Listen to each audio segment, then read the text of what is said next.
Our next speaker is going to be discussing very interesting things that have been happening in British Columbia, which is really taking a recentering of traditional Indigenous approaches to land management, as well as community development to heart, and the success over many decades, and finally the acknowledgement of that success at a national and international level.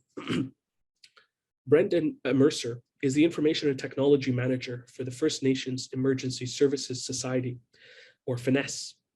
FNESS evolved from the Society of Native Indian Firefighters of BC, which was established in 1986. Their mission was to assist First Nations in developing and sustaining safer and healthier communities by providing them with programs and services. FNESS pioneered Fire Smart, which is a national initiative to help property owners and communities understand the ways in which wildfires might threaten their homes and structures, such as those located to forests or grassy areas. The Fire Smart Homeowners Manual, which is a tangible resource and outcome that should be in every home, provides owners and communities with simple steps to reduce the susceptibility of buildings and properties to fire. It's available for download from the FireSmart Canada and BC Wildfire websites, and we'll include it in the email that we send out tonight to everyone. Brenden, thank you so much for joining us today. We're very honored to have you as our keynote speaker. Awesome. Yeah, thank you so much for the wonderful introduction, Yusuf. And I'll just pull up my slideshow that I'd prepared as well. So yeah, thank you so much for having me at this multicultural awareness event, and as part of World Environment Day, obviously. Thank you so much for getting the opportunity to speak and kind of share some of what I experienced last year working with First Nations, some of the impacts that happened to their community with the worst wildfire season and some of the worst flooding ever on record, how we're trying to integrate Indigenous science with Western science to come up with better practices moving forward, looking at all hazard risk assessments, and how we can work together in collaboration to get a lot more work done across the province than we're typically doing right now in BC. So just as a quick example, this is all these First Nations communities in a blue dot in British Columbia. There's 204 unique communities that we work with. Each one has their own unique risk profile. Some are on the coast, obviously at more earthquake, other communities are in the interior. So it makes it so that we have to come up with unique solutions to work with each nation to help reduce the risk all across the province. So some of the things that have happened over history that have led to some of the things that we're seeing now is one case, 80 years of fire suppression. And this has happened for multiple reasons. One, because they put the fire suppression teams in. Historically, First Nations weren't even allowed to leave reserve to do things like traditional burning. So now that some of those laws are changing, we're hoping to get back to a place where we at FNESS can help nations do more burning. And this is what the result is. Essentially, if you don't have wildfire on the landscape, a lot of these drier ecosystems grow a lot more trees. When you have a lot more trees, you get a lot more intense wildfire. Historically, former Kuki Ron Ignace from Skeetchison used to talk about how his grandfather would tactically burn certain areas, specifically to enrich the fruits, the berries of that area, so that wild game would come back and they could have a better, more biodiverse forest for things like moose, deer, bighorn sheep, porcupines, blue grouse. All types of animals, need different types of habitat, and these really dense forests is hard to work with for some species. What that looks like on a landscape level is here around Ackham First Nation. So pay close attention to the forested landscape, and this is Ackham, just north of Cranbrook, BC, in about 1950. And you can see how over that time change, there's a lot more trees on the landscape now. So at a landscape level, it shows there's thousands of hectares that we're having this issue with provincially. Of course, there are big changes like the airport and the golf course here, but the key is changed over that simple time span. As a result of those forests being so dense, we get these huge wildfires. So you can see here, these big wildfire scars in red and the blue First Nations communities adjacent to that. This is just the southern third of the province from last season. These fires alone in this picture were 386,000 hectares. That's a huge amount of area. Provincially, there's about 860,000 hectares that burned last summer alone, making it, again, one of the craziest wildfire years. Prior to that, there was a heat wave like none other that we've seen in BC, impacting some of the nations. So talking to people on the ground in Linton, they said it was 52 degrees Celsius that day before the big Linton Creek wildfire took off. Also, records kind of show that it was about 8% humidity. Typically, when you have a temperature and a humidity switch where the temperature gets above and the humidity gets way below the temperature, when I was back on the fire crews working for BC Wildfire years ago, they would literally call you over the radio and say, you're about to have a crossover, expect crazy fire conditions that day. So when you get 52 degrees Celsius and 8% humidity, it's dry like nothing we've ever seen before in this province. And therefore, we have fires that spread faster, more rapidly than we've ever seen before. This is imagery that we take from satellites and pull it into our data management tool every day.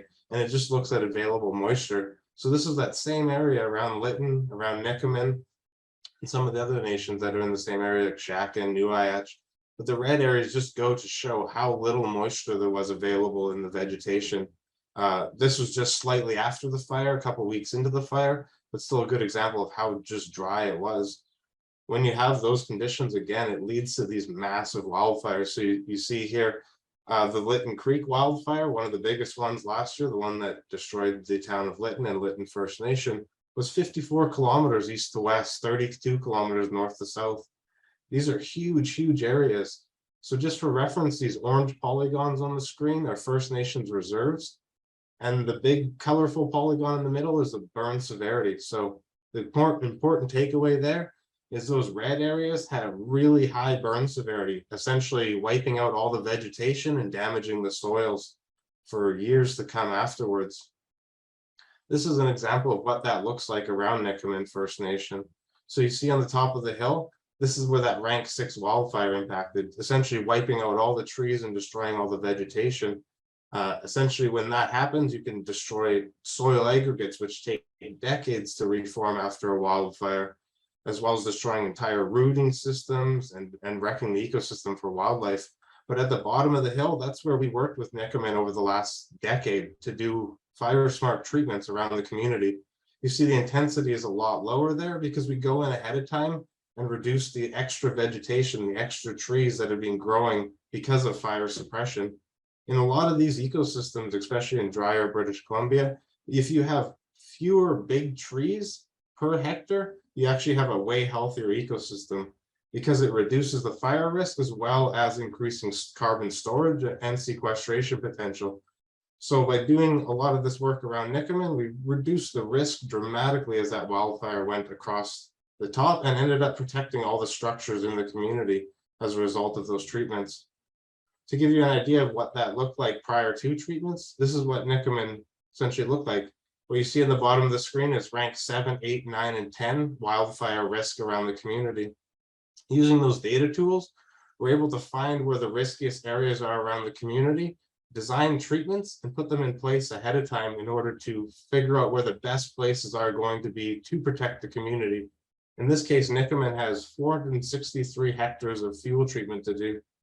The way things work currently is that would take a long time for any one community to treat 463 hectares, especially when you consider things like fire return intervals. A lot of the ecosystems in the interior part of BC burn once every 30 to 40 years. Historically, that's just how often the fires return to the landscape. So in order to be successful, you have to basically treat 463 hectares every year, which is why it takes a really concerted collaboration effort among multi-agencies to come up with solutions to do this work. In the case of Nikamin, they actually were able to treat over 100 hectares, but it took them 12 years to do so. They weren't able to treat that whole bubble that we've seen on the last screen, which is unfortunate, because even though we protected the structures, the fire was still so intense in the landscape that we had those big rank 6 areas that were just above the community. Here's an example of pulling in satellite level information every day to see exactly where the hot spots were. So this is just a window from July 16th to July 22nd, but we can kind of see how the wildfire moved through the community, where it impacted, where it didn't. And again, some of those treatments near to the bottom of the community seem to have some benefit in reducing that wildfire intensity. So my takeaways from last summer were, look, these treatments actually make quite a difference around communities. If we were to do a lot more of these type of treatments, maybe we wouldn't have had that big rank 6 wildfire up on the hill behind Nikamin. And of course, we protected all the structures, which is fantastic and worthy of giving ourselves a pat on the back. But by not doing enough of these treatments across the landscape, we come across issues like this, where this is in one of those rank 6 patches near Nikomen, and we can clearly see that the vegetation is all dead. And what is on the ground there in the forefront of the picture is water running over the top of the soils. So in a previous slide, I said when you have those rank 6 wildfires, you destroy soil aggregates. It makes soils essentially afraid of water, so water can't actually absorb into the ecosystem anymore. When we have these huge wildfires that are 54 kilometers east to west and 32 north to south, with tens of thousands of hectares of high severity burn, we get this across the landscape all over the place, where water now runs across the soil, eroding a lot more and degrading the ecosystems more as we get more rainfall. So as an example, this is Nikomen, the entrance to the community prior to the flooding event we had in the fall. Everything looks great, but right after that flooding event, all that extra sediment that came down off the hill, all that extra water that couldn't be absorbed into the ecosystem anymore, now comes down through this one channel and causes a tremendous amount of erosion on the far bank. In this case, there's over 120 feet of erosion, but dealing with other communities throughout the flooding and fire events of the summer, we learned that Nuayach had over 300 feet of bank erosion, 100 meters just in one single night. So it just goes to show that you can have an unbelievable amount of more water coming down by having these ecosystems not able to readily absorb. Another picture from the same area shows that bridge that was in the background also having a support being washed out. As a result of these type of events, Nikomen had to be evacuated 3 times last summer because of wildfires and flooding. These are all recovery costs of the province, EMBC, FNESS, and we work together obviously to get donations and use our funding to support nations. But it's a lot of these recovery costs adds up that get borne onto the taxpayers at the end of the day. So collectively, we have to come up with better solutions to address these ahead of time so that we don't have these impacts to the landscape. Further, as a lot of this extra soil and sediment gets washed out to sea, this is an example from working with Pennacook tribe on Vancouver Island. As all this extra material and sediment gets washed out into things like estuaries, which clogs up and prevents them from harvesting clams and traditional foods in those estuaries as they would have done historically. So there's all kinds of impacts that last for years and decades after wildfire that are sometimes borne by taxpayers, First Nations, poor minority communities often bear the brunt of these impacts because they rely on the land in a disproportionate way. To put it in perspective, I always use a quote from the Catholic Nation elder, Millie Mitchell, put it this way: First Nation people used to go out to get their own clothing in the mountains by gathering bark, roots, mosses. All the clothing right down to your feet was hunted or gathered for. And that's just puts it in perspective how much some First Nation people rely on the land base to provide these ecosystems, goods and services for foods, for medicine plants. So by having these massive wildfires, we're wrecking all these other things downstream that in some cases take decades to fix afterwards. As a result, we have to work collaboratively with everybody to get resources to communities. And these pictures just kind of highlight some of those other recovery costs that you don't hear about. Everybody hears about suppression costs, which we'll get to in a minute. But here we have our strike teams out there working with communities to bring bales of hay to horses, working with other groups to provide food to communities, bring in fresh salad, fresh ingredients, also using helicopters to try to get residents access to their properties that are totally cut off and still cut off because the highway infrastructure hasn't been fixed to some of these reserves. Those costs are tremendous and they add up significantly. Here's an example of that. From 2003 to 2017, BC spent $3 billion on wildfire suppression. $3 billion. In that same time span, we spent $73 million on wildfire prevention. Those are those treatments that you've seen around Nikomen there that saved the community. We only spent $73 million. That is a fraction of the wildfire suppression costs. In that time span, that $73 million, we got 11,678 hectares of fuel treatment done provincially. That is equal to 0.01% of the 2017 wildfires alone. That just goes to show that the scope and scale of the mitigations that we're doing provincially are not working. We have to be doing a lot more prescribed and cultural burning along the landscape, and we need to be working with governments and other groups to find the resources and the people to be able to get out there on the landscape and do these type of jobs, because restoring ecosystem health is critical for everybody, not just First Nations. But what's really interesting is you take those wildfire suppression costs, and Headwaters Economics has done some fantastic economic estimates around the true recovery costs after wildfire. So you see that at the bottom of the screen. At a minimum, they estimate 20 times suppression cost is the average recovery cost. That number could be 20 to 30 times more expensive. Taking the low end figure, in British Columbia, we spent almost $62 billion on recovery in that 15-year time span. Those costs are borne by me as a taxpayer, by you folks as taxpayers for this community, and everybody that relies on ecosystems, goods, and services. Collectively, we have to do a better job of managing ecosystems, promoting nations and people to get good working opportunities to get out there and do this type of work. Lastly, just this last year alone, we spent $565 million on wildfire. Using the same Headwaters economic statistics, it could be up to $17 billion just in recovery costs for this last season alone. And again, these costs don't get picked up anywhere and are quite often borne by communities that have to fix water infrastructure and have to deal with cascading impacts like siltation and all this extra erosion coming downstream. In some cases, for decades, they'll have these issues that they have to deal with. And that comes out of tax bases, out of people's pockets at the end of the day, because then communities don't have other avenues to put money into social services or to other things that matter in communities.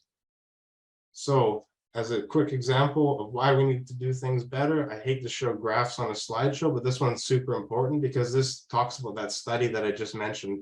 On the left side graph, you have those red bars at the top. That is what happens when you have wildfires in forests that have not had fuel treatments. You have way more CO2 that gets released. Those blue lines are when fires happen in treated forests. You have way less CO2 that gets released when you do these treatments. Also, if you do proper prescribed fire and promote big, healthy trees on the landscape, less overall trees, but bigger, healthier individual trees, you can actually store more carbon and sequester more carbon over a 100-year time span. And that's what the graph on the right shows. By doing a thinning and burning, that if it gets impacted by a wildfire, these top two blue lines essentially indicates that over a 100-year time span, you're going to store more carbon in the ecosystem than you would have historically. This is a big deal right now because in British Columbia, they say that our forests are actually carbon emitters instead of carbon sinks, like they would have been historically when nations were burning for tens of thousands of years. But now if we get back to that, hopefully we can start to reverse the trends and get our forests back into being a carbon sink and slowing down the impacts of climate change to our communities. As an example of what we need to do is revitalize traditional burning. So here's an example of doing that exact work around Hoiston First Nation and some of the key species that thrive from wildfire in the Kamloops-Teshwetmik territory, which I'm calling in from here today. But we see these all the time where ponderosa pine, these kind of trees have serotinous cones that actually open up when heat hits the cone. So the cone opens up and then puts seeds out.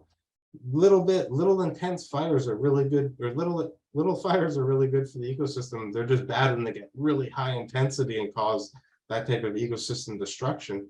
But a lot of things like pine grass and yarrow, some of these species really benefit off a light prescribed burn and will actually then start bringing ungulates, deer, grouse, things like that back into the ecosystems around communities, making them much healthier and much more resilient going forward.